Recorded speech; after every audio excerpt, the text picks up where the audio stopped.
Peace, Souls Liberty family. Welcome back to another special episode of the Backcourt. We appreciate your time, appreciate all the love and support.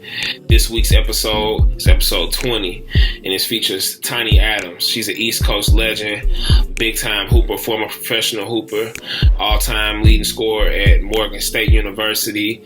She's also currently on the coaching staff for the men's at Morgan State University. She has her own book. She has her own brand. She's a very intelligent young woman. So tap in, check it out. You can follow, subscribe to Souls Liberty on YouTube. Also follow Souls Liberty and the Backcourt on Instagram. You can follow the Backcourt podcast on Spotify, Apple Podcasts. Also, you can follow us on SoundCloud, us being Souls of Liberty. I appreciate all the love. I hope everybody's staying safe. I know it's rough times out here, but we gonna make it. Let's keep pushing. Peace. We have an author on for this episode, Tiny Adams. Author and a bona fide Brooklyn baller. Let's keep it. Where Brooklyn at? Gives buckets in a man. Yeah, Morgan State. Along with Brittany Dodson. They got some more, St. Louisans that we know that went to Morgan State. They're the Bears. So, we was Tiny at Euclid. We used to be pandas. It's a bear. It's a panda bear. Panda bear, yeah. I don't know. Yeah, true. Pandas are bears. Dude. Yeah. I guess, the Chinese bear. Right. He just lived different. He's just Asian, man. You're a bear. But our second woman on the podcast. We've been really happy about getting Lady Hoopers love because we don't want to leave nobody out. Yeah. We Title IX these ways, you know what I'm saying? So yeah, shout out to Title IX. Yeah, we just had to get it going. You know what I mean? But I'm excited. Unfortunately, we never got to see Tiny. Well, I mean, I did actually. I think I have seen Tiny play because I've seen Brittany and them play a couple games I remember or whatever. And so Tiny would have been the years that I saw. She probably would have been a senior if I saw her play or whatever. But the Morgan State girls, I mean, they was playing hard. You know what I'm saying? For a group for what they were up against, you know what I mean? Just knowing what the disparities are as far as resources for HBCUs and, you know what I'm saying, the Power 5 conferences and just even mid-major schools in general, not even just HBCUs. It's a big disparity in athletes and resources and they were hooping. That group in particular really have done a lot for Morgan State. Is stabilizing it going forward and kind of establishing a tradition and building a sisterhood and a brotherhood because, Tiny is now a coach or on the staff for the men's team as well. Yeah. So it seemed like it's a close-knit environment and, they really had an impact, that group. They really had an impact on things going forward for their. Yeah. So let's give young Tiny a call. Tiny Adams. What a good name. So it's real presidential. When you a hooper, you got a nickname. I just feel like you got to be cold. You know what I'm saying? Yeah. Nobody just calling you that for no reason. Yeah. And people get their street ball name in New York. So, True, too. Yeah, I am partial. Uh-oh, we got action. Got action. We here, everybody. Oh, what's up? Hey, what's up? How you doing? Chilling. You in the trophy room look like you got the. This a little Morgan wall, nothing too crazy. I had to try to get some good lighting in here. Appreciate it. Y'all in St. Louis or y'all somewhere else? I'm in St. Louis. He in Chicago. Okay, I'm in Baltimore right now, but I'm from Brooklyn, New York, so. Yeah, we know. We did a little research. Okay, cool. So how y'all doing? Yeah. I'm good. We're doing pretty good. As good as we could be during the quarantine, I guess. Right. This is crazy. Yeah. It's how's it been for you? We know you on the staff, all the hoopers we've been talking to, a lot of them still working with players, really still active in the community. Where were you at when, you found out that basketball was over? So we were actually down at the MEAC tournament about to play our games. I don't know if you know, our women's team was the last team to officially play in the NCAA all around. So the same day that they canceled everything, our girls were still able to play because our AD kind of sweet talked everybody. So they played the last official game for all sports for 2020 at that moment. Wow. So we were supposed to play the 4:00 game. They played the 1:00 or the 2:00. We had the 4:00 game, and they were like, look, this is going to be the last game. The season's going to be over. So that was probably, March 13th or March 14th. So we were in Norfolk. And it was before things got really, really crazy. So, a couple leagues were canceling their tournaments. Once we saw the Big East cancel their tournament at the Garden, we were like, oh, yeah. Yeah, it's a wrap. Pretty much going to be it. Then, the NBA made the big move. I think once the NBA did it, everybody else was like, all right, we got to follow suit to sort of say. So since then, it's just been virtual, honestly. Checking in with the guys, calling them, video chatting with them, making sure they're doing okay in class, making sure they're staying in shape. I've been, screenshotting, workouts that I've been seeing online. I've been sending them, workouts that I think would be best for them to help them. For our seniors, just kind of getting them prepared for the pro life and telling them that, COVID is about to make things 10 times as hard, because we don't know what the budget's going to look like for teams overseas. We don't know how many leagues are going to actually allow import players. We don't know what the flight situation is going to be. So it's kind of just been a lot of, mentally preparing them for those that were graduating and for those that's planning to come back, and just, trying to keep everybody, head above water, honestly. Yeah. Yeah, you bring up a good point. I just saw the Euro leagues just announced that they're not coming back, as the NBA is trying to figure it out. And now the NBA has rumors of, will we even bring back all 30 teams? Players have to fly in. Florida has a thing to where if people fly in from New York, they have to mandatory quarantine for 14 days. Okay. So you bring down probably half the Nets team, or if they, do the Knicks and stuff, they can't even interact with anybody for 2 weeks. So yeah, they might have to be worth it to another state to house them somewhere else while they're playing in the season. I seen the WNBA too is making cuts as well with certain players. So with the WNBA, they're trying to make their cuts because they're about to start paying everybody June 1st. So it's we don't want to play 16 players per team. We're going to, cut it down where we can pay 12 and try to keep things going because, they just got the new CBA. So them bills a little bit higher now. So, yeah. I mean, it's been crazy. I mean, I get, from the hooper aspect, you just really still wanting to play, but the logistics of it is really going to be difficult. Even trying to come back to schools and campus is test everybody, Morgan is an open campus, so it's how can you really protect, the students and things of that nature. So it's going to be interesting to see how things move forward. I think for the NBA, I think Damian Lillard said it today. He's like, yo, we're not, competing to be in the playoffs. He said, I'm on the bench. I'll be there, but I'm not with it. You know what I mean? So it's different because then you also have different people's standpoints of, whether they dying to play or whether they're really just interested in living, not being affected by the virus and stuff like that. So it's crazy time. It's very crazy times, but hopefully this is something we can look back and really say basketball came back after, COVID and, now everybody's more hungry. Everybody's taking things a little bit more serious because they've been taken away from the game for months. So it's going to be interesting to see how this rest of this year plays out. Yeah, for sure. A player like Dame can say that. There's other players that need to get some stats. You know what I'm saying? Right. Next year affected by the fact that they didn't finish this year too. The people who on the cusp playing for jobs. So it's rough. Yeah. Yeah. Like you said, the next 2 years, for sure, we're just going to be feeling the impact, talking to high school coaches. So it's no summer ball now. So, a lot of players, that's where they really do make their big leaps and bounds. So I feel bad for those players that don't have, if you were a kid, you're 16, your mama ain't got no hoop or nothing like that. That's not crazy. Right. You really can't get your work in. Right. Like you said, those college players in between. Everybody coming out nice and buff. They doing the push-ups, the dips. They running around the neighborhood. But man, the push-up challenge. Push-up challenge was 2 weeks, man. We still in quarantine. Where the push-ups at?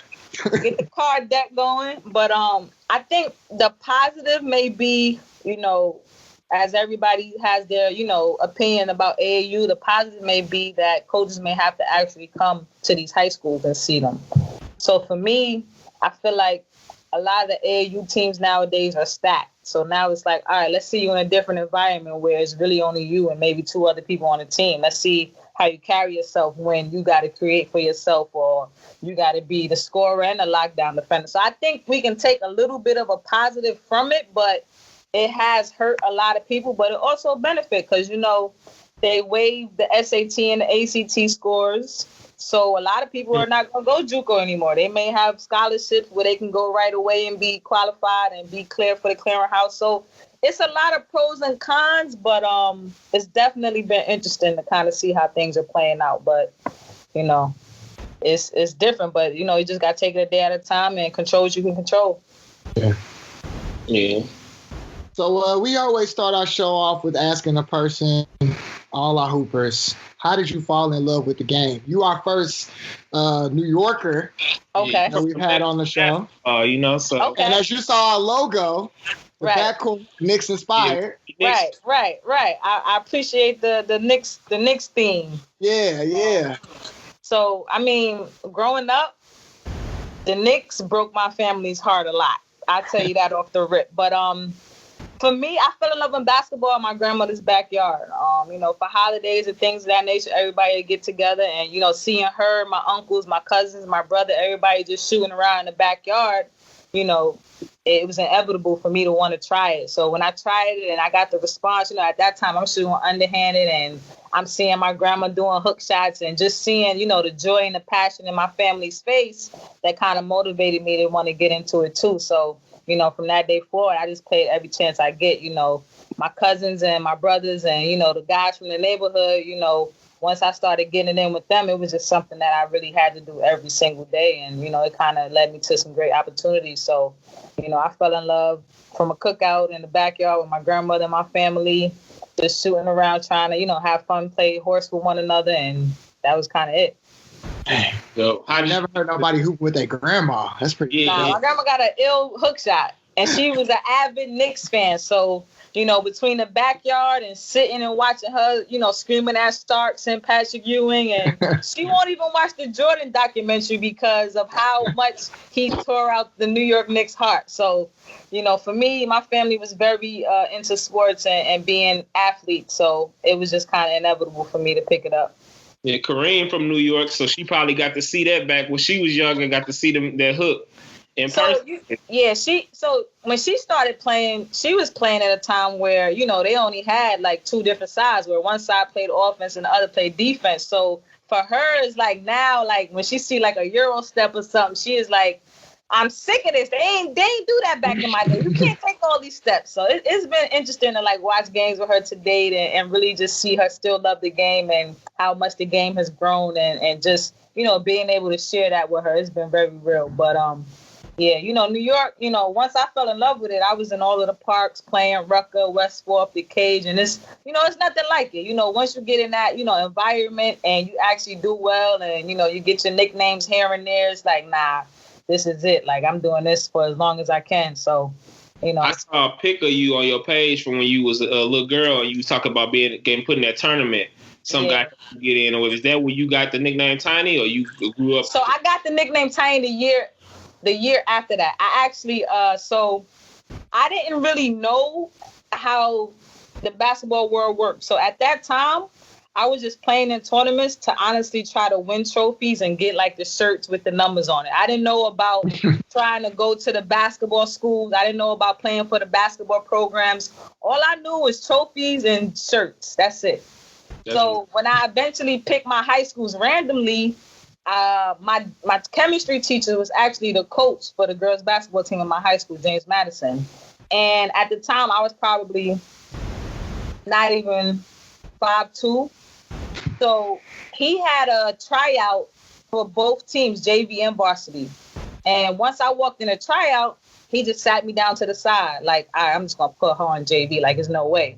So he literally sat me there for almost 80% of the tryout. And then towards the end, the guy that was working with him was like, hey, you never put her in. So at this time, I'm heated. I'm mad.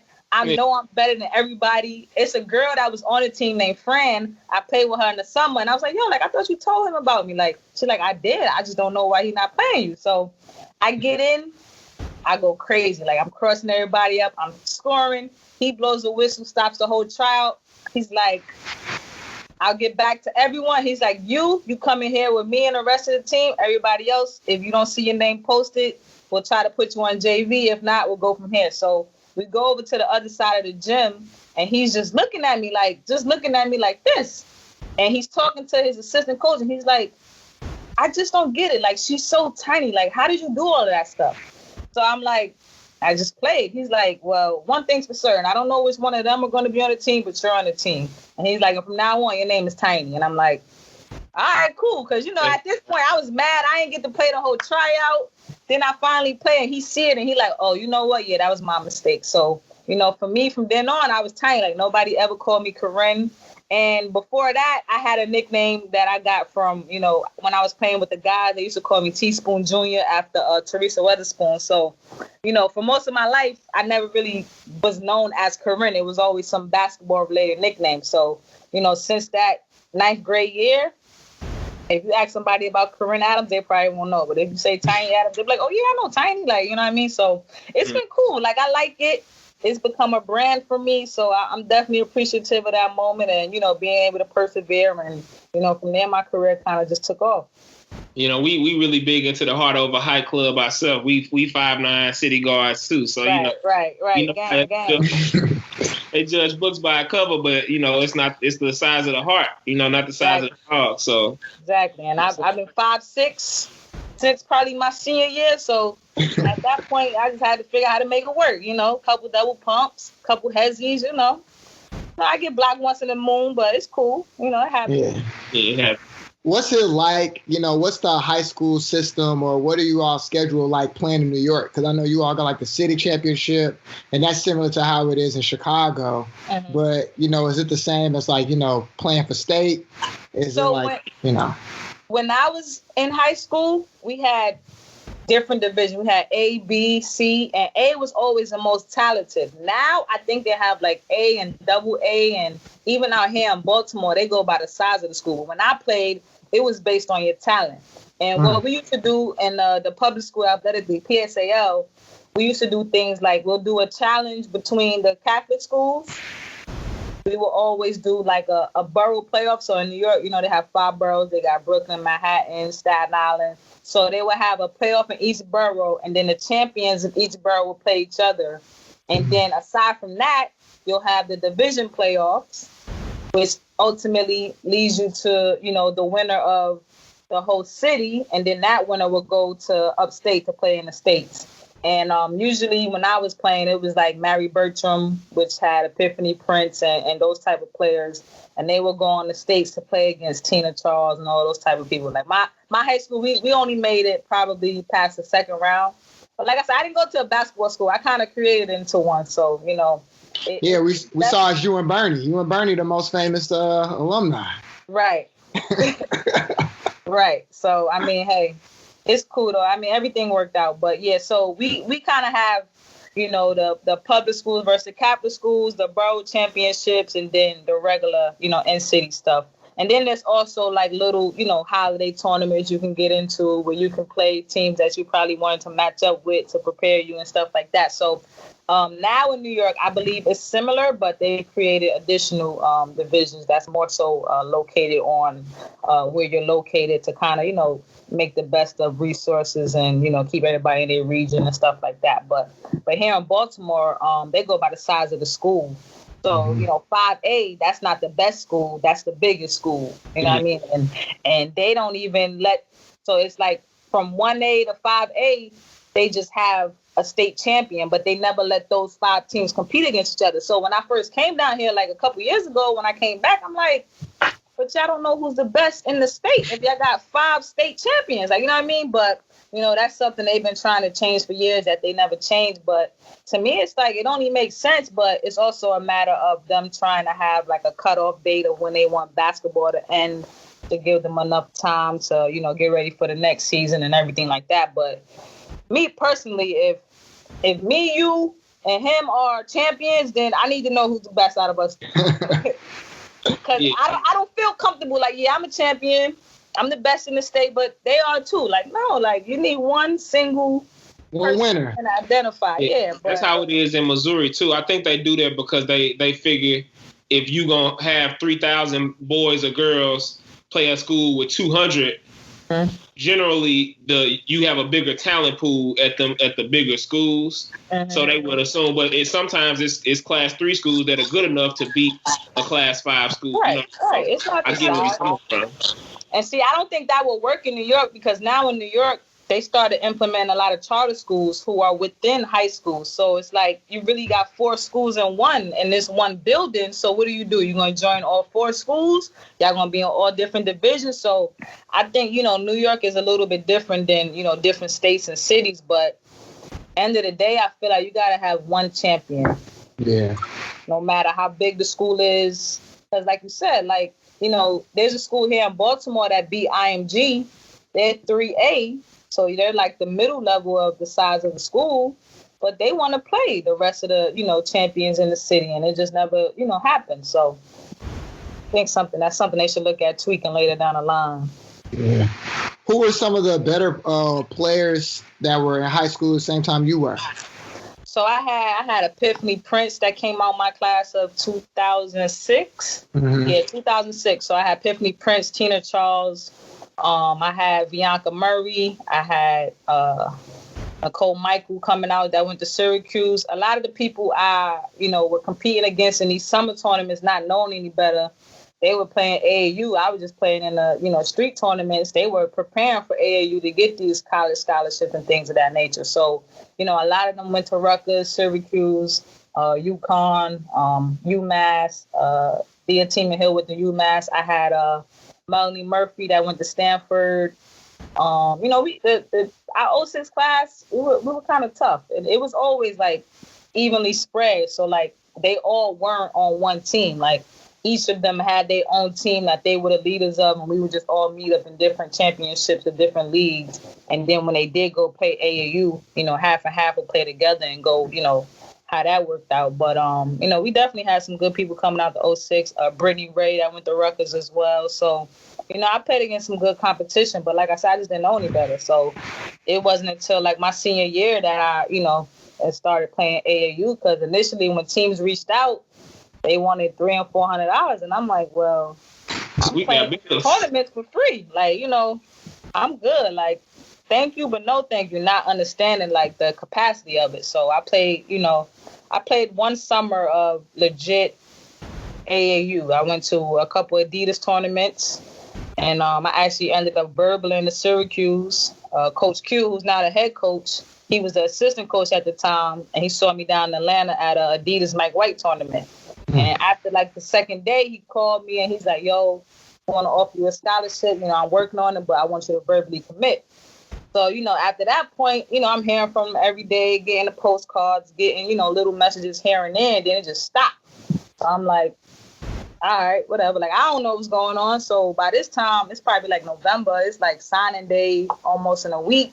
And I'm like, all right, coach, like, what's going on? I haven't heard from you in a while. And basically, since they only seen me that one tournament, the coach had an opportunity to get an All-American, and it's like, all right, who we gonna go with? This All-American who, already got the resume, or Tiny that we seen one tournament, we don't know if that's fluke. I mean, she's kind of small, we don't know. So, it didn't work out, but he was actually cool with Morgan State coaches, and he called them, he told them about me, and the coach actually did see me down in Atlanta, but he said once he heard I verbal to Syracuse, he was like, oh yeah, we don't got no chance, you know what I mean? So I ended up coming on Morgan on the unofficial. I had family 40 minutes away. We played open gym. I killed them. So I'm like, all right, well, I know for a fact I'm going to play. So, my moms came down and she liked it. And they were like, at that point, remodeling the school and building the student center and all that good stuff. So I'm like, oh yeah, I'm good. And, that was probably the best decision I made for my career. So, it worked out how it was supposed to. That's crazy because we talked to Brittany, and her coming to Morgan State was kind of similar to yours. Like, I don't know what I'm going to do. Now I'm in Morgan State. Right. And she came on her visit because we hosted her because she's 1 year younger than me. So we hosted her. step show, a little party here and there, seen a little couple practices, and she like, all right, I'm down. I like it. You know what I mean? Yeah. So I think, a lot of times it's a little bit more difficult than it was for us to pick schools now because you got so much stuff going into it. Kids not really thinking about what's best for them. My decision was based off of knowing that I came on a visit and I killed every guard on your team, so there's no way I'm not going to play, So, some kids, they need to understand that you got to go where, for one, you're wanted and that you're going to be able to play and get that exposure you need, because it's nothing worse than going somewhere and wanting to transfer. Then you got to sit out a year. Like right now, there's so many kids in the transfer portal, but it's just not enough scholarships. So it's like, to do that decision now at this time, it's going to hurt a lot of kids because you done burnt the bridge with your old coach. You don't really know where you're going. They didn't change the transfer rules, so you have to sit out. But now there's so many other people that are trying to leave. If you don't have any numbers and you're transferring because you didn't play, it's looking kind of slight for you. So, I mean, yeah. But, I mean, you got a reputation from high school or something there. But, Yeah. Thinking of, like you said, D.C. and New York, Mac McClung left Georgetown, and then they said Pat Ewing got COVID. I'm like, damn. Right. Right. It's just so much going on where it's like the decision making is kind of the most important thing for a lot of people that's, going to high schools, going to college, and even trying to turn pro. Like, from picking your agent to, maybe turning down deals you probably shouldn't because you don't know what's going to happen, So, it's all about, for me, it's about, for the people that I don't know, people I meet, I probably talk to 5 to 10 people a day that I don't know that just reach out for advice because I always try to make myself accessible because I've made every mistake you could possibly make from high school to the pro level. So for me, it's all about trying to get them to learn from my mistakes so they can kind of be better off than I was and get closer to their dream without, going through the heartaches and making the mistakes. So, I think right now it's important that people that are not just in my position, but hoopers that are, doing the things that these kids are striving for. Like, you really got to mentor them and just give them that advice and really try to guide them to success. Because when you don't know and you don't have anybody that tells you what's going on, how it's supposed to go, you're bound to make mistakes. And, it's so many hoopers out here. There's not that many opportunities to mess up, Mm-hmm. And it's getting more and more competitive every week. You know what I mean? It's getting more and more. It's just directioning it up. Now they start the G League stuff. Right. Women's game is speeding up a lot. The athletes are getting so much better. Like you said, it's not as much room for error. Right. And even like, I want to know from you going from, James Madison to, like you said, it wasn't a basketball school, so that really wasn't a focus. So now you playing Division I. How was that transition? What was that like leaving Brooklyn? So when you mention Brooklyn, ultimately you're going to see all the razzle dazzle, the passing, the mixtape stuff. So for me, that was my biggest adjustment. So when I played on my teams, we were literally like 6 guards and we had one big who was probably 5'10". So we ran a lot and we played off each other. And for me, unless I had to score or unless I had the mismatch, I really just wanted to cross people and get the dime. I was all about the oohs and the ahs and entertain a crowd and, throwing it through a girl legs, that type of stuff. So when I first came to Morgan, I'm playing with girls from Cali, locally from Morgan, Virginia, B-Dot numbers from St. Louis when she came. So they not ready for some of that stuff. So ultimately, those are turnovers. Like, I had girls that were athletic in New York where I could throw it up or I could throw a crazy pass and they going, hold it down. So for me, going through the first couple open gyms, it was like either they didn't catch it or they didn't finish. And my coach, this was his first full year at Morgan where he was able to recruit. So it was like, you got to stop throwing my ball away. He's like, I would much rather you score because you're actually the better scorer on the team than pass it to somebody else who might not catch it or finish. So for me, I had to adjust my game from being a pass-first guard to just being able to be a combo guard and create for myself more. So our first game, like we were playing that. I don't know if you ever seen New Jersey Tech Gym, but at the time, it's like the rim and then the wall. So first couple plays of the game, I'm going back into it. Like I got my mom's and my grandma's front row. I got a couple friends there. I'm hyped. First game of the season, first no look pass. Right through my center's arms, boom, smack the wall hard as hell. So my coach walks up to me and shakes me like, yo, stop throwing my ball away. This is the play. If you don't think they can catch it, I want you to shoot it. So from that point on, it was just like, all right, I got you. So I kind of had to, judge and pick and choose when I wanted to. That's the whole, KYP, know your personnel. But it was just such a habit at that point that it took some adjusting. So for me, my biggest adjustment was just having more of a scorer's mentality. And once I got that, it was over. Like I was able to, lead Morgan in assists, steals, points. I got almost every record here from men and women. So, once my coach really just made the adjustment for me and really was able to make me see that, like you're not just a passer, like you can score. It kind of just elevated my game and made me, hard to, defend. Hard to deal with. Yeah, that is like you said, at every level, depending on your team, you got to adjust how you play. A lot of people have a hard time making an adjustment. A lot of people have the hard time making the adjustment from being a scorer to now not being asked to do less or just fit in on a team. Right. That's something we always talk about. A lot of guys in particular you see playing at a high level, and then when they got to come down, they don't know how to be on the team. Right. And, that was another adjustment I had to make at the pro level. So my first year pro, I went to Puerto Rico, and that's me leaving Morgan as Miss Everything. The team go as I go. I had the super green light. Like, they played off of me. It was to a point where I didn't even call plays. I just broke my defender down, and I either dish it off or, my coach would call an ISO from the middle, and, the team would just play off of me. I went to Puerto Rico, and it was like, well, look, you got one of last year's, first team players. You got 3 other Americans on your team. I need you to run the team and not look to score. So now it's like, damn, I got to get back into it. But I had to really develop the mindset of controlling the game. Like, all right, I'm going to run this play. I'm running this play for her because this is what we want.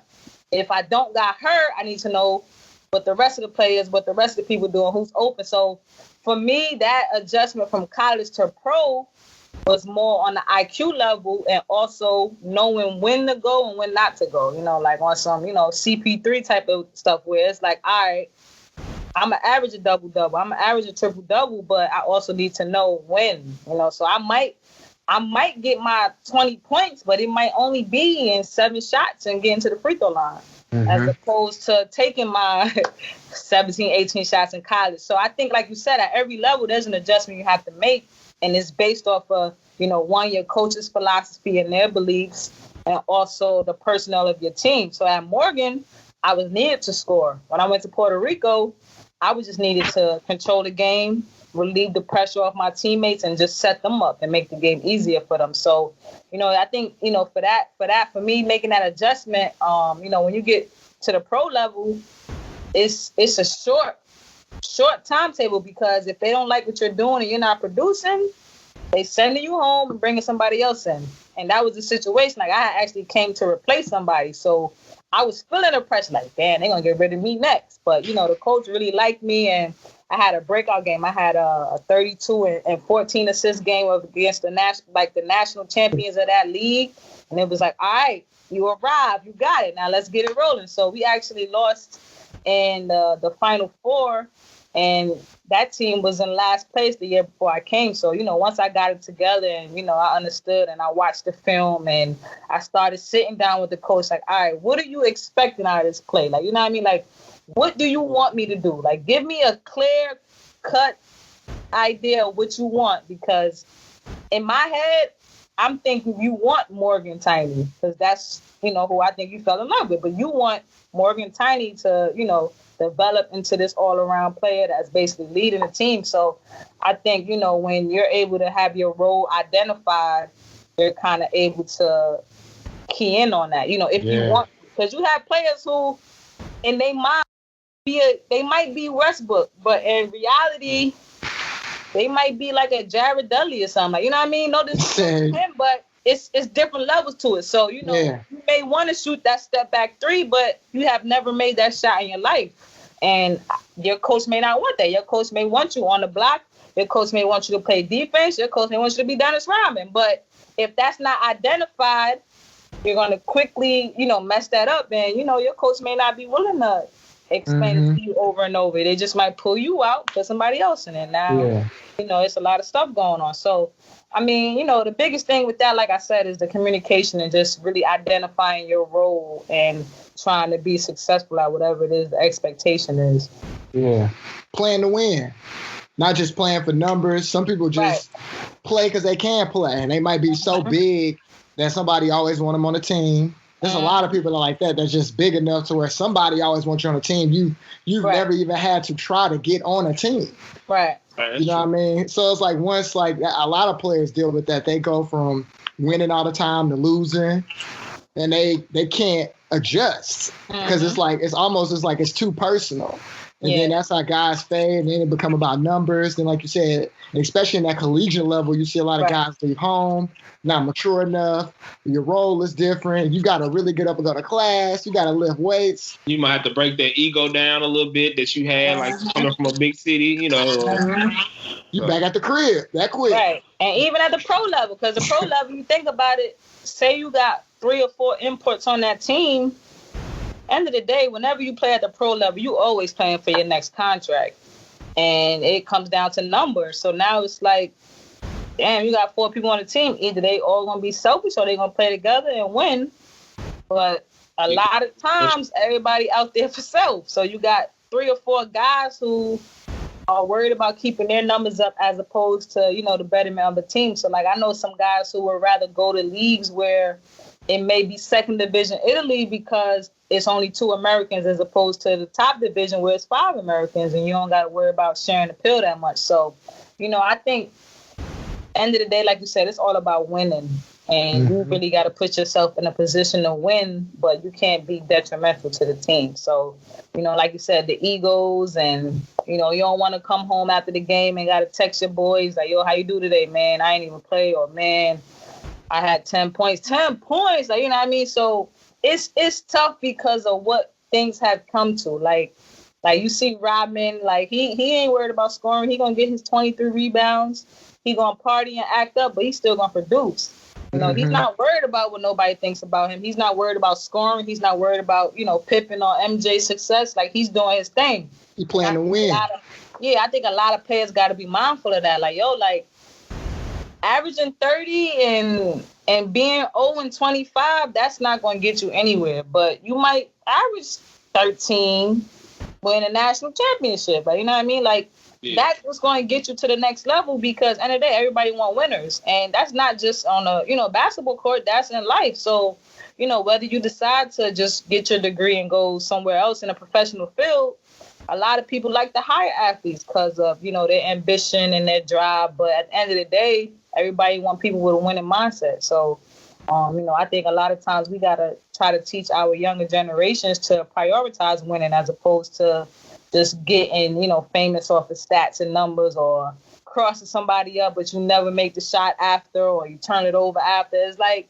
the oohs and ahs are cool, but, for me, when I do highlight tapes, it's like, I'm not putting no empty plays on here. I'm not putting free throws on here. Like, if you do something good, it better lead to an assist or a bucket. If not, it's an empty play and it really doesn't matter. Like, at the end of the day, you cross me and then what? You cross somebody and turn it over. It's like, right, you can do a 360, miss the windmill, then what? Like, you know what I mean? Like, what? Yeah. It's all about, producing and winning because, that's what it is in the world. Like, whether it's sports or in a professional field, like, you got to produce quality work and win. Right. Period. America is based on competition, 100%. Ain't about almost doing this, and you got to cheat to do it. You know what I'm saying? It's all about winning. Like I said, it's the result. So it's all about the bottom line. That's one thing I learned from my college coach. He always used to say, it's about the bottom line. Like you said, nobody care if you almost won or you lost by 2. And they was bottom line, you lost. You lost. Found out about you that interest me. It said a lot to me about your character and you being about your bottom line is that you were your own agent when you went over there. What was that like in that process of like figuring it out for yourself? Man, I done been through it all. So, like I said, I didn't have the guidance. So I didn't have anybody to tell me how this worked. Like, a lot of times, the first thing I tell people, like, eventually I did sign with a legitimate agent, but there's so many agents and just people looking to prey on the fact that she'll do anything to, fulfill this dream of playing professionally. So my first agent I signed with, she actually wasn't certified. And for me, I didn't know. Because I'm like, I just assume if you're, asking to be my agent that you're certified, you know what I mean? But, granted, she did her thing. She was doing really well, but she was doing so good. She was becoming annoying to WNBA people and overseas people that they wanted to check out. Like, who is this lady? So once they figured out she wasn't certified, that ceased with all contact. So eventually, I had to let her go. And then from then on, I was just kind of my own agent. I mean, I had the numbers, I had the stats. I just had to kind of, get some exposure and send my videos and stuff out.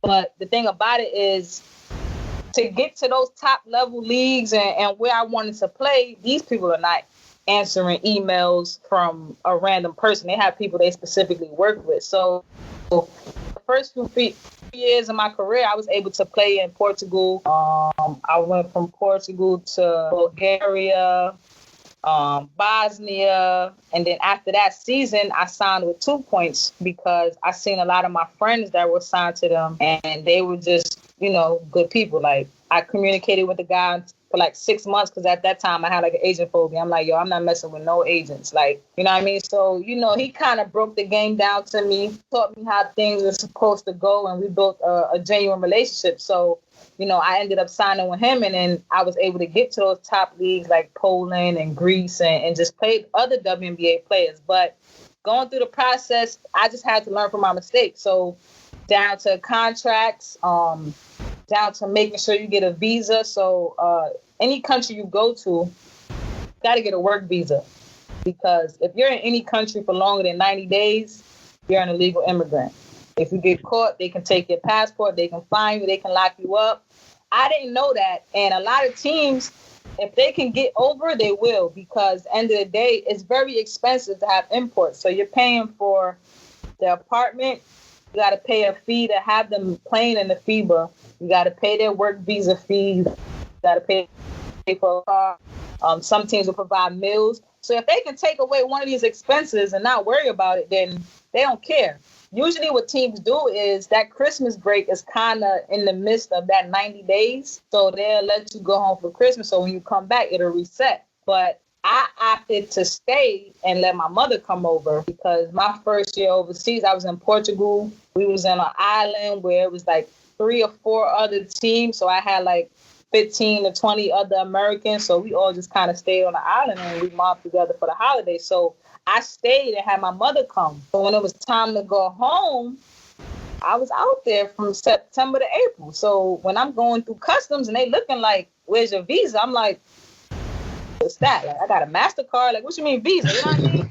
So the guy is like, a lot of people over there, they feel a sort of kind of way about Americans just because of, being egotistical and feeling like we're better than other people. Like the people that they've come into contact with have act that way. So, initially I didn't know if he was going to let me go, but he's like, what were you doing here? I was playing basketball. He was like, okay, you have any documentation? I'm like, no, but I got some pictures. Like, you know what I mean? So eventually he let me go, but now that's lesson 1 I learned.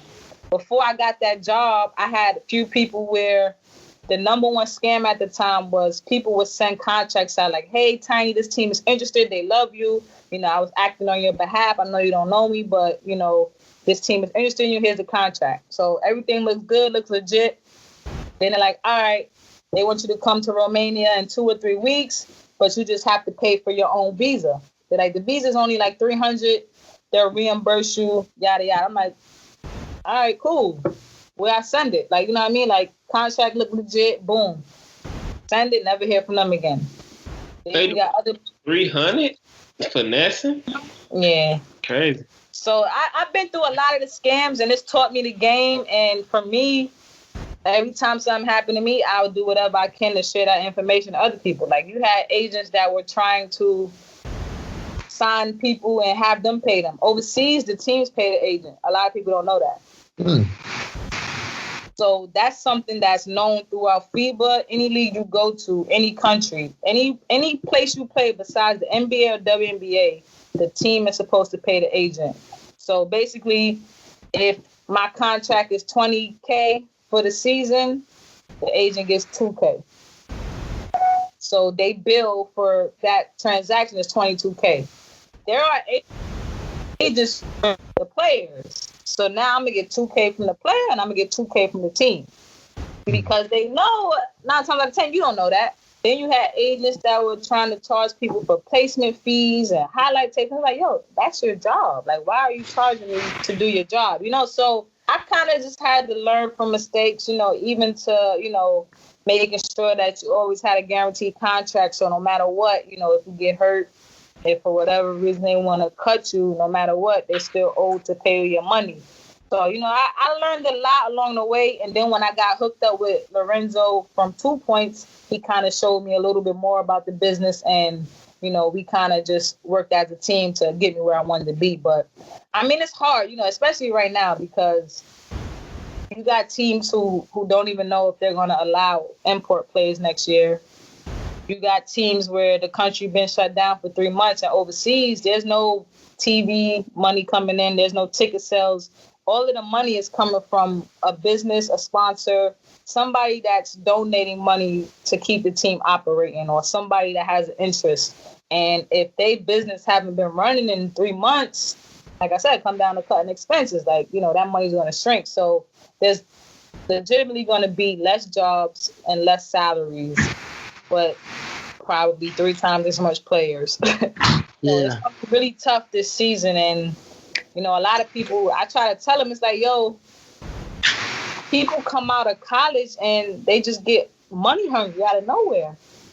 And for me, it's like, yo, you've been playing for free for 21 years. Like, why are you trying to change up now instead of putting yourself in the best situation? You worried about the money. Like, you can go to a bottom league and they can cash you out, but you'll be stuck there because, you know, if you go to somewhere like South America isn't really respected, but they pay a lot of money. So it's like, you rather be stuck in South America making money, averaging 30, playing nobody, or you rather be in Europe where you got to work your way up. So, you know, that first year out, it's about the league, the competition, and just the trajectory of your career. But, you know, a lot of people come out like, yo, I'm trying to make $100K. And it's like, why do you think that's possible? You know how many people making $100K? Like, the average rookie before the virus probably getting between $2 to $4K a month. But if they're a high-level player coming from a high-level program, then, of course, it'll be different. But it's rare for people to be making 6 figures unless you've been doing your thing and you've been proven. But I think another thing that plays into that is you got guys who's fronting like they making $100K. Like, I know guys that's going over for $1,500 a month. They doing some other stuff on the side, and they got people thinking that money's coming from overseas. So now it's like, I want to be like him. Like, he getting it. I'm like, he got the think he is, but you don't know what he's getting. Right, he ain't getting what you think he getting. He ain't getting what you think he getting, especially not in that league, because there's only one team in that league that can afford that budget, and he ain't on it. But so, like I said, it go to knowing better and knowing the levels and knowing the structure of professional basketball in Europe, South America, wherever. Like, you know, somebody go to Japan or China or Asia or Qatar, you know they getting that money. But other leagues is usually the top teams in each league, and those are usually where the top players are. But, I mean, not taking nothing from it, it's always an amazing experience. It's what you make it. Yeah, that's real. Do you think that America, more so I would say on the men's side, do you think that we could have a second pro league to where, like, obviously, I mean, I guess maybe the G League could turn into that, but, like, people don't really consider, like, the G League. Like, if you were a top-tier player in college, and let's say you're not going to get drafted in that top 60 right there, a lot of people may opt to just go overseas. Do you think that we could ever have a league that's like, no, I play in, you know, this other American league? Because the interest seemed there. Like, in America, basketball is 24/7 now. That's everyday sport. Right. Well, it's more hoopers than maybe. Yeah. So I think it's getting to that level with what some of the things that the G League is doing. Like you've seen, the Quinn Cooks and those type of players that have come from the G League. You're seeing the top high school athletes going to the G League. So I think they're bringing up the awareness, but I think it's more so just the visibility.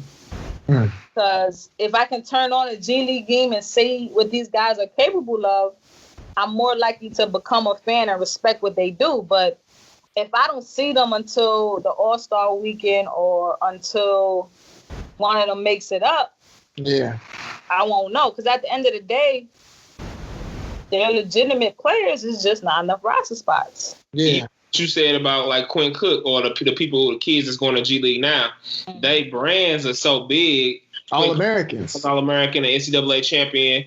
He, a star high school player out east or whatever, PG County or whatever. So it's like, of course, he got the politics and the connections to where you still going to be in a situation at the G League. Whereas, what was that guy named that went to Baylor that was a small guard? Lamar? Talking about Pierre Jackson? Pierre Jackson, my bad, yeah. Like, he was killing in over there. And it's nothing. You know what I'm saying? Like, yeah. So, yeah, that's interesting. I think them also increasing the pay from the little, I think it was like $40K to now you can make up to between $60 and $150K plus whatever the bonuses are.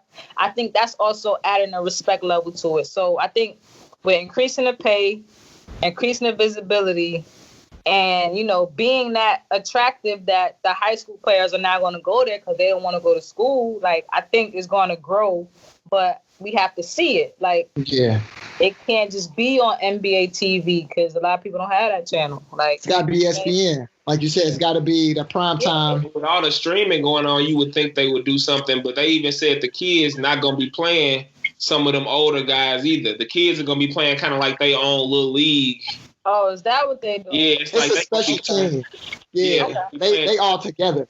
Because the other guys, these guys that do the 31 with 8 kids might go crazy on some of these young guys, and then it's like, damn, well, maybe he's not a top 5 pick. Right, and that's going to end a lot of careers quick. So I think they're going to probably do that and be strategic with it. But, I mean, end of the day, I think a lot of people prefer watching the NCAA more than the NBA. So, if they can create that buzz and that visibility, like, we got them. They just a little bit older and better now. So you should want to watch them because you loved them in March Madness and throughout their collegiate careers. But now they're pros. They know what they're doing and they're competing at a high level. So I think it's just more so the visibility. And that's the same thing with the WNBA. I mean, I feel like WNBA is gaining a lot of momentum and they got to do whatever it takes to have a season right now just because of the momentum they build. So with the buzz behind Sabrina, with the buzz behind the new CBA agreement, with the buzz around just how they're doing things. Hey, on 2K.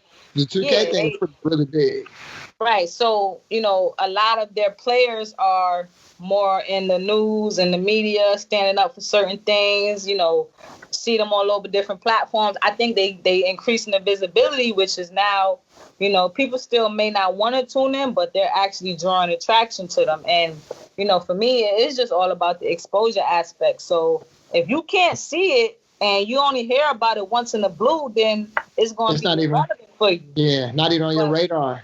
Yeah, but like in the NBA, you got drama, you got social media, you got apparel, you got branding, you got, And it might just be that dream that you're kind of talking about, because I think about players that's overseas that's making a 10-year career playing in Europe, And I mean, for the most part, their family, like you said, the people they grew up with, they're never going to hear about them unless they just are super into basketball. Right. Like your average fan doesn't know anything about FIBA.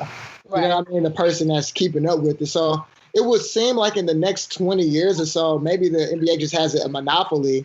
But could there be a second league to where a guy was like, I had an 8-year career playing in this other American pro league? Right. It seemed like it's a monopoly. But it's like it's a monopoly. Yeah, it could be possible. I mean, even if you look at them starting the Africa League, like that can be something very positive over there. And, they've been going to abroad to play different teams in different parts of Europe. So I think it'll come. It's just increasing the respect level and the visibility. Like, you got to see it. And unfortunately, it's a stigma. Like where, like in baseball, you could be signed, you could be in college and be drafted. In high school, you could get drafted. I feel like if they opened it up to where they earmark kids that they know that's on these circuits to go, it'll make it a little better, because when you get out of college, if you're not in the league, maybe your first 3 or 4 years, people forget about you and act like you weak now. Where in baseball, you could be playing AAA, AA for 3 or 4 years, and that's just a rite of passage for you to get to the highest level. Right. And it seemed like that's what they're trying to do with the G League. That's why I was like, the G League seems much more developmental than like somebody being like, I'm trying to have a career, a 10-year career in the G League. It doesn't seem as you might as well just go overseas. It seems like. That's true. Because I've had guys I know that, gave the G League a try for a year, and for them it was very political, because on their team they had guys that were placed there that were told by the higher team, like, all right, I'm playing for the Canton team. The GM of the Cavs told me I need to make 10 threes a game. I don't care what's going on about with none of y'all. I'm trying to get on this team. So it became political, where it's like, I'm here thinking I got a fair shot, but, there's ulterior motives for different people on that roster. So it ultimately was a waste of year. So they ended up going overseas the next year. So I get that they do want it to be a developmental aspect, but I think you also have to,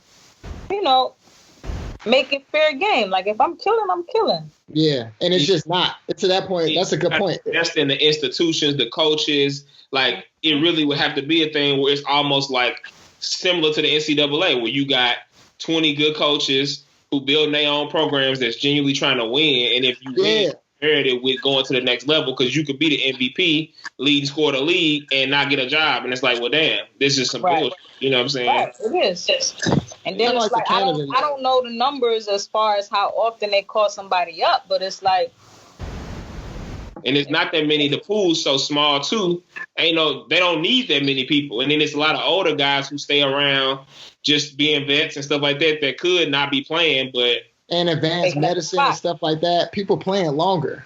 You know what I mean? Like, I was watching the Up in Smoke, Bradley Beal was talking about, he said, I'm not going to hit my prime till I'm 30. Right. So for most people, like 10 years ago, it was like, well, you hit 30, you max got like 3 more years of productivity. Brad could be in the league till he's 37, 38, and genuinely just be in the rotation. Right. And being a good big brother to people. Right. Yeah. Like some Ray Allen. Like on Ray Allen, the end of his years in the Heat. He didn't have to quit. He didn't have to quit. He could have kept playing. Yeah, so it's be political. But then it's like, all right, you look at it like, well, shit, he Ray Allen, so we're going to let him rock out till he decide, as opposed to picking up this new up-and-coming who might be Donovan Mitchell. Like, you know what I mean? So it got its ups and downs, but I think, like you said, in the next 20 years, they got to figure out how to maximize that league, or, I don't think anyone can really create something to compete with it. So yeah, and I don't think it could be the NBA. I don't think that this is competing with it, but like even what Ice Cube did, he started to lowering the age of the players. It's competitive. You know what I'm saying? At the end of the day, it's on CBS. It's competitive. And maybe, like you said, that monopoly that the NBA has, it's in the summertime, so it's not competing with that. It's in the basketball arenas. It's a totally different kind of vibe. So and he got the visibility. He got the support from, the people that matter in the game. So I think that was very good for, the basketball community. But, it's all about, being strategic about it. Like you said, it's in the summer. He realized he had to tweak as far as the age range. He started allowing non-NBA players because he realized some of them were too washed. Yeah. You had to get the names. You had to give them a chance. So, they added a little spice to it with the 4-pointer and just, how they did things. I mean, the TBT was doing well, too. TBT was great. Yeah, that's a great time. TBT is great. But that's kind of based off of college, too, because it's like these old college teams where these guys from there. You got regions, people cheering on Morgan State. So, well, CU, it's like, oh, they hooping for real, And that's what they sparking up and did now. So now they're encouraging alumni teams because they see that, we had Syracuse. They had their whole mob, you know what I mean? So I think the TBT, they did things the right way. But, it's all about the budget and the resources. Like, Yeah. They get $1 million, $2 million. They're playing Yes, in like intimate settings. Like it was hosted at Morgan, it was hosted at LIU. Like it's not these big crazy schools. And I love that because you get that environment because they in there hooping hard. It's in there and they grown. It's like 8th grade. It's like Yeah, it's 8th grade in there for real. Yeah, so I think they got a good model, but for them to expand and do a different league, I don't know how successful it would be, but they've been doing their thing. So I think, it's coming, but it just has to be tweaked to a way where it can stay competitive. You can still have the best competition, but you need the visibility. You got to see it. Yeah, that's true. Yeah. And them TV. So before we get out of here, I do want to talk to you about your book. You're the first author that we've had on our show. Okay. So, tell everybody about the title. Tell them how we can get it. How'd you come up with it? What was that whole process like? More than an athlete. Right. Let me see. Can you see it? Yeah. All right. So, like I said, I went through a period of time where I had made all of the mistakes possible. And, instead of like being down on myself, once I figured things out, I would pass it along because I knew a lot of hoopers that were trying to get, to where I was and higher. I knew people that just didn't know any better. So I would always tell them, watch out for this because I just did that and that's not it. You know what I mean? Like, all right, bet. Like, how your journey going? How your path going? How's the hoop dream working out for you? All right, well, here's some notes I got so far. So, within doing that to multiple players all over the world that I knew, the end of the conversation, they're like, yo, Ty, you should write a book. And I'm like, I ain't write no book. Like, you know what I mean? I wasn't really as avid of a reader as I am now. So I did a blog post just basically, educating aspiring pros. Like, look, the agent get paid by the team. This is how you check if the agent is certified. It was just all based off of my experience. And I also put up a Facebook post like, yo, if there was something you can tell your younger self before you became a pro, what would you like to know? Like, yo, Google Translate or, downloading a WhatsApp, like just little stuff like that. And a response from the blog post, in addition to the people, it was like, yo, if I write this book, I can probably reach way more people who need this information. So I started writing like the first 3 chapters and I sent it out to my mom, my grandma, and a couple friends. And my mother and my grandmother, they read like literally 6 to 10 books a week. So I figured if they liked it and they're like my toughest critics, like they're probably the number one haters I know. So I'm like, yo, if they like it, then I'll continue. If they don't, I'll probably just write another blog. And they really enjoyed it. So I was like, I don't believe y'all. So I sent it to a couple publishers and they was like, nah, this is some good stuff. So eventually I started writing it and it actually became therapeutic for me because it was all about my life and me reliving all of the things I've been through and then really being able to reflect like, yo, like, we thought it was over, but we here. Like, you know what I mean? So the name of the book is Tiny Setbacks, Major Comebacks from Brooklyn to Europe. So I basically tell lessons of everything that I've been through throughout my career. And it's more so to, inspire, motivate, but also kind of give you a blueprint. So, when I first released the book in September 2015, I sent it out to all of the schools in the MEAC because I felt like it was kind of like a student athlete handbook. Like, yo, like I'm giving you the game. I'm giving you the cheat code. Like, if you read this book and you can't succeed in college, then it's on you. You know what I mean? So, for me, like I said, it was therapeutic and, the response was always positive. And to date, like I've never received a negative review. So, if you log on to tinyadams.com, there's going to be something on there that says shop, and that's where you can find the book. It's half price right now for $11. And once you order, I'll sign it and autograph it. And, for me, daily people come back to me and they're like, yo, when is book 2 coming out? And I purposely set it up to where it's like a cliffhanger, like, yo, like what happened? Like Harry Potter.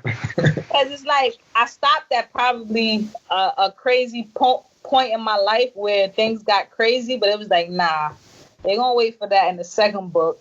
When I'm coaching in college, I'm coaching men and, I need a happy ending. So, you a hustler, man, at Brooklyn, Yeah, that's the Brooklyn in me. But, it was cool and it sparked me really reading, because when I was overseas, I also developed a love for, autobiographies, documentaries, and, I was very big on that. So since then, it's like that's really all I've been focusing on is like reading more books, detailing about people's life, players, coaches, people that weren't athletes. Because at the end of the day, it's like, even if you're not a basketball player or an athlete, like you have a dream of some sort, and it's going to require you to persevere. Like there's going to be setbacks.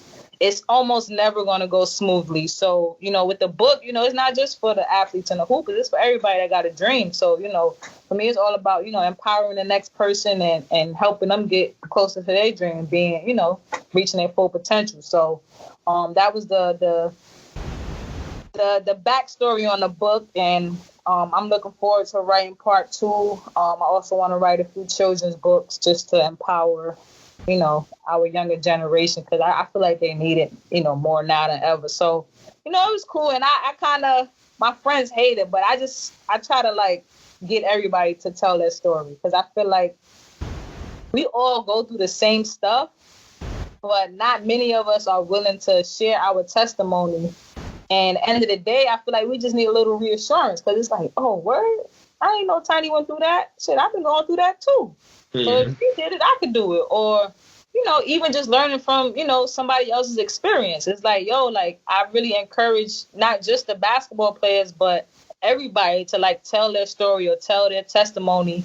And like I said, like, it's therapeutic, because when you look back and you kind of just like, damn, like, I really thought my life was over, but I was able to persevere and I got over that. Or, looking back, like, I've been through some stuff and, I'm nowhere near where I was. I think, it's really good to kind of see how far you've come.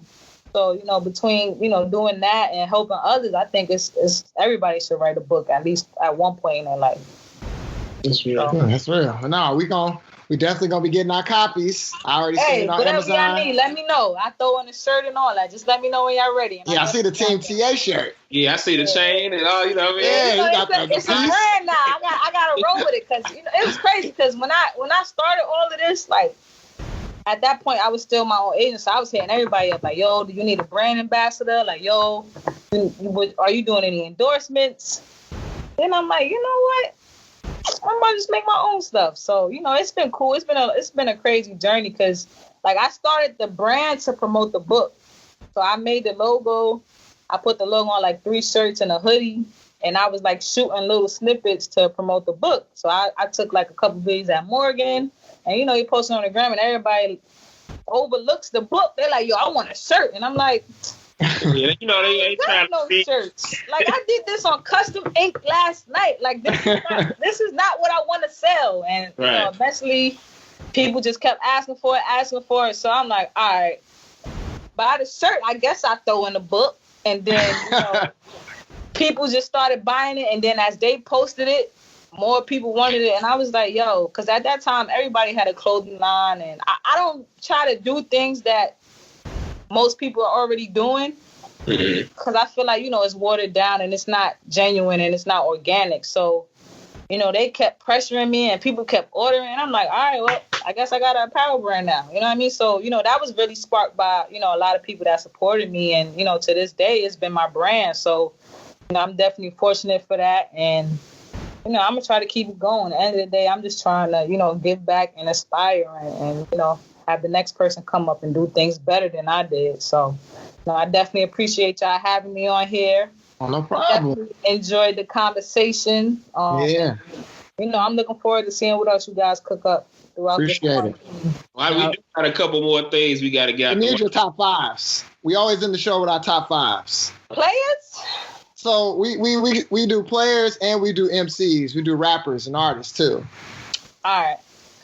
So I'm gonna do the list. Let me, if you got time, can I do your top 5 New York players all time, New York City players all time, and then your top 5 women's players. Top 5 New York players? That's tough. So yeah. I grew up watching a lot of female hoopers, like tough ones, like I'm talking like they should have been in the league, but they weren't. They didn't get the opportunity. So number 1 is Renee Taylor. Tiffany Prince, she made it to the league, but she tough. I don't know. Does Teresa Weatherspoon count? She played for the Liberty, but she's not from New York.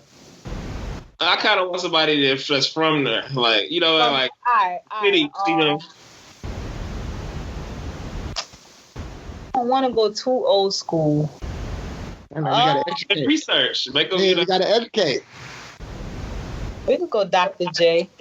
Ooh. Okay. I like that. Where Dr. J from? Up there. I gotta think about it. I want to say Brooklyn, but I'm not 100% sure. Okay. I got Google. Don't worry about it. Yeah, we're gonna look that up.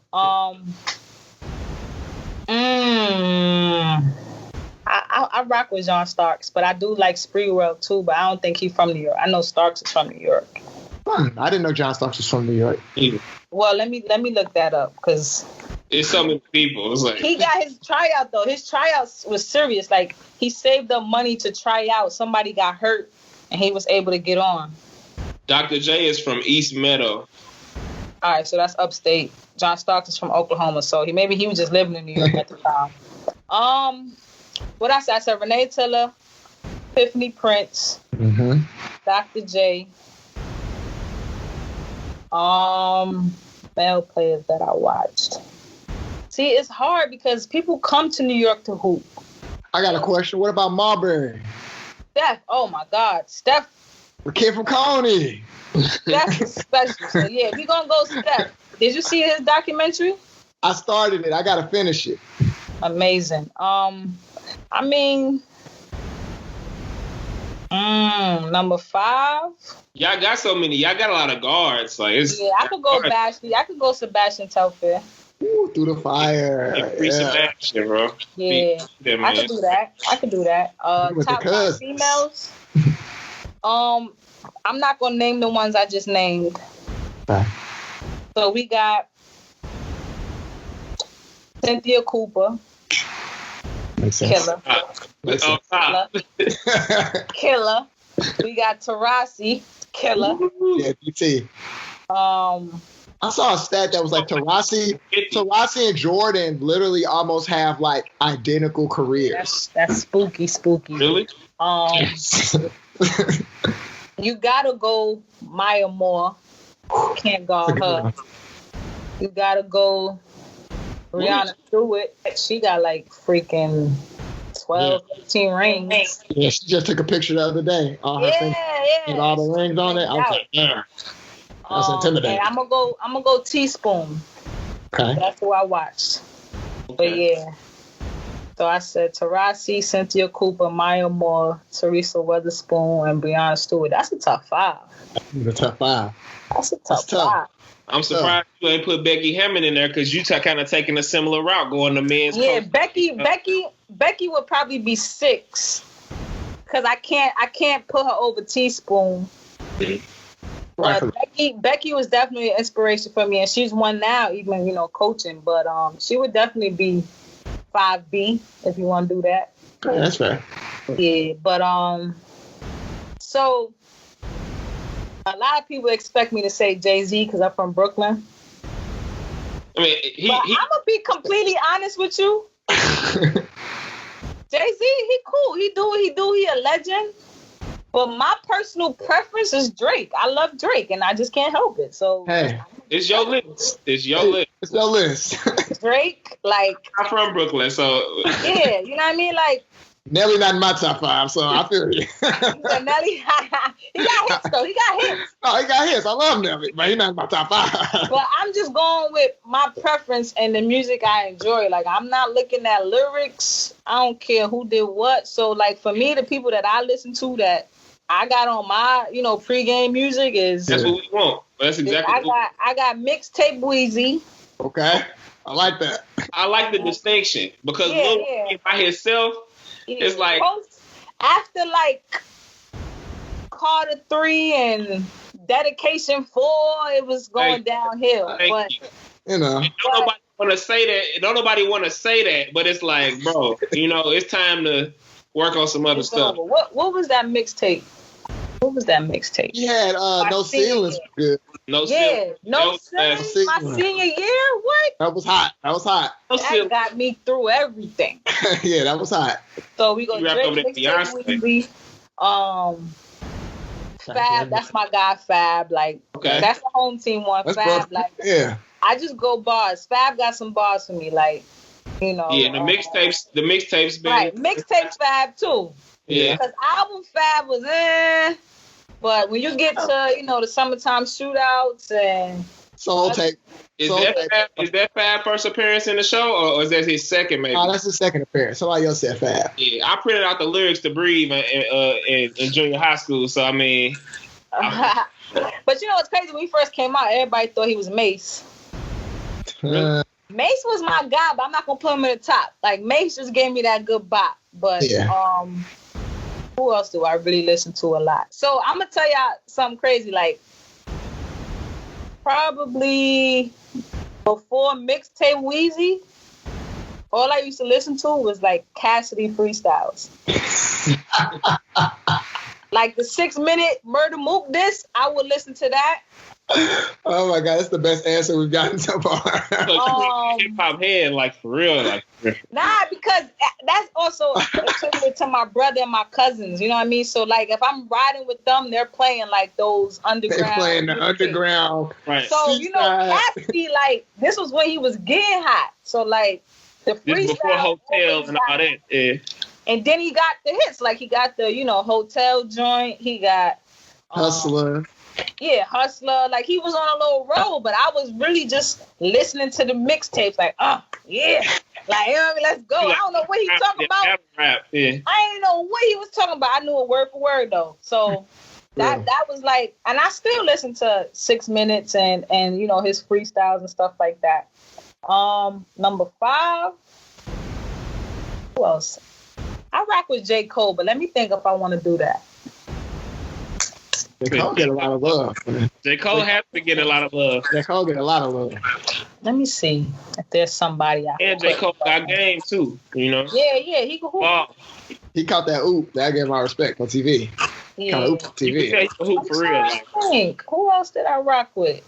I'm just trying to think of like my playlist. Cause now like besides Drake and Fab, I'm just listening to like Pandora's station of Jacquees. Like I'm not even listening to nothing crazy. Like I'm not even in the hardcore. Like now, when my guys be in the locker room getting ready, I don't know what none of that is. The Stunners and the Gunners and Baby Vegas and all these. I don't know none of them. Have to be a rapper. It's like what I will give them is the beats are fire, but as far as what they saying,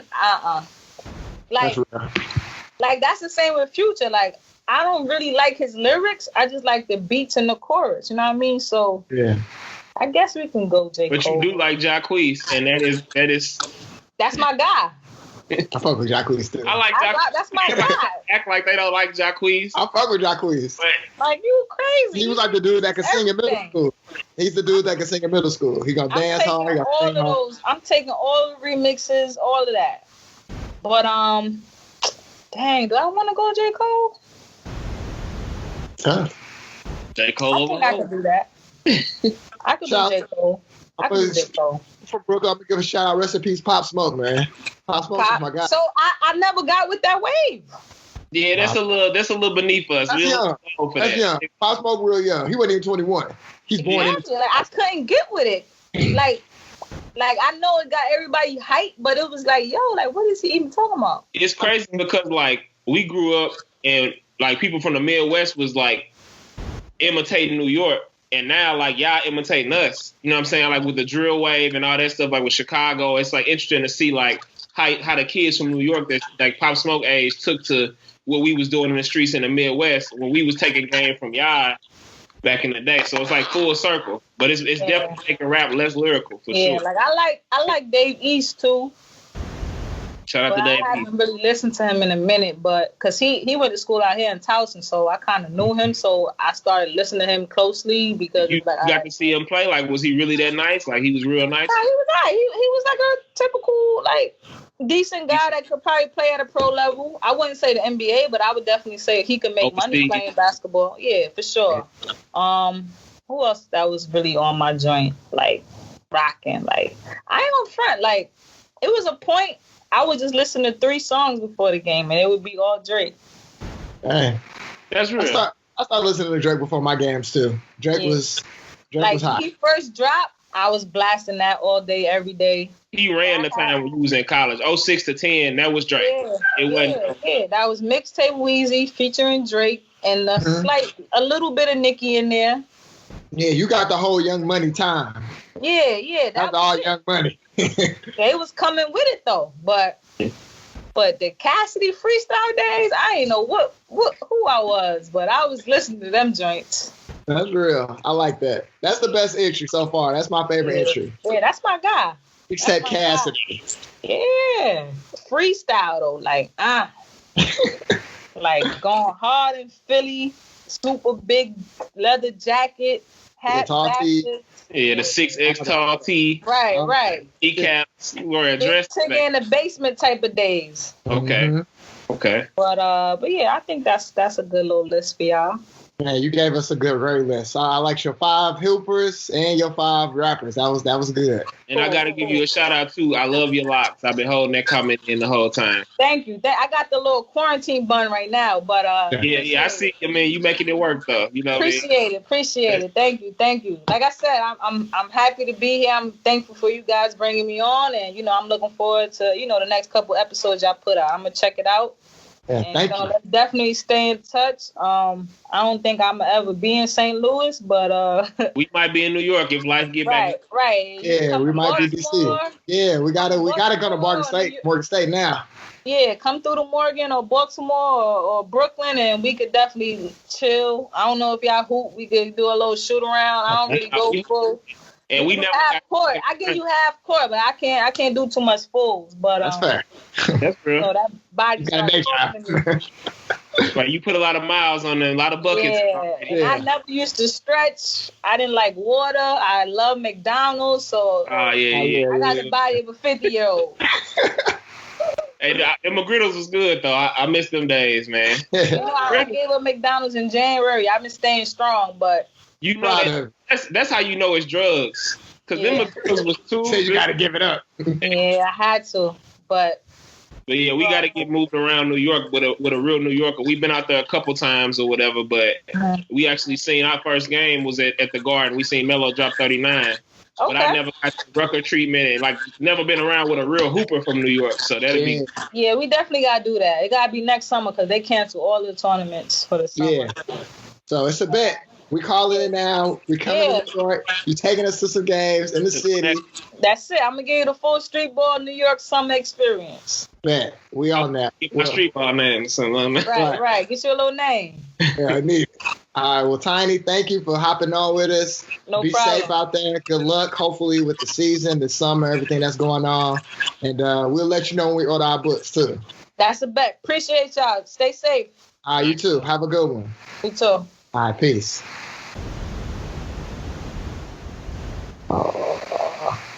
Oh, and always the funniest part where it's just like, goodbye.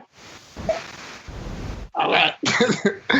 Oh man. So it was a lot of questions I wanted to ask, but it was like she was flowing so good that it was like that she kind of just carried it. She carried this, you know what I mean? Yeah, man, Tiny, man. So hey, we got a lot of stuff in the works that we ain't telling everybody about. But Tiny, when we do our vlog in New York. No, Tiny done made the, but we gotta go. We gotta get something. We're going to New York now. I mean, I think we're calling it. We're doing a summertime. I done spent New York. In Brooklyn before. Brooklyn was cool to me. You know what I'm saying? So yeah, we definitely got to get back out there once they not the deadliest spot in the country. The world. Yeah, not the country. The world. Right. But yeah, man. So I don't be tripping off all that over there yet. Yeah. So man. Shout out to all the college hoopers. Shout out to everybody that's just trying to figure it out right now. Everybody in their regular jobs. This is a crazy time. Trying to finish your career, start your career, have a career, But we talked to somebody that's independent. She's a business owner like us, Shout out to my guys. I seen Coop starting to do his training a little bit more. True Vision. Yeah, shout out to Booker. Booker got Book Academy. Yeah, the Academy. Training parents too. You want to lose some weight while your son getting his work in. Hey, that's big, man. Hey, I'm in St. Louis, man. I see too many bellies for people that I grew up, you know what I'm saying, and loving. Like, it's like, I used to be there too, so I'm not even hating, but that's killing us, man. Like, you know what I'm saying? We got to be around. We got to be around. Got to start drinking that water. We got to stop smoking that tobacco. You know what I'm saying? Like, green over tobacco. If substitute, you got to smoke some, get some medicine. You know? So, hey, man, we ain't here to judge. You know what I'm saying? But it's the Backcourt, episode 19. We're creeping up there, you know? I love it. I'm going to leave him with some words. Go ahead. Today is the 26th, you know what I'm saying? It's about completion. Like what she was saying, you got to keep going. You got to keep loading, keep going in your story, and you got to take things from knowledge to wisdom to understanding, man, at 360 degrees. And it's all going to come together. Yeah. That's all I got, man. Hey, I love you, black man. Love you too, bruh. Gonna keep doing our thing. So peace out to the family that's listening. We love y'all. Put your mask on, wash your hands. And don't go to the club. We'll holler at y'all later. Hey, stay off the east side, please. Bye. Thank you. Peace.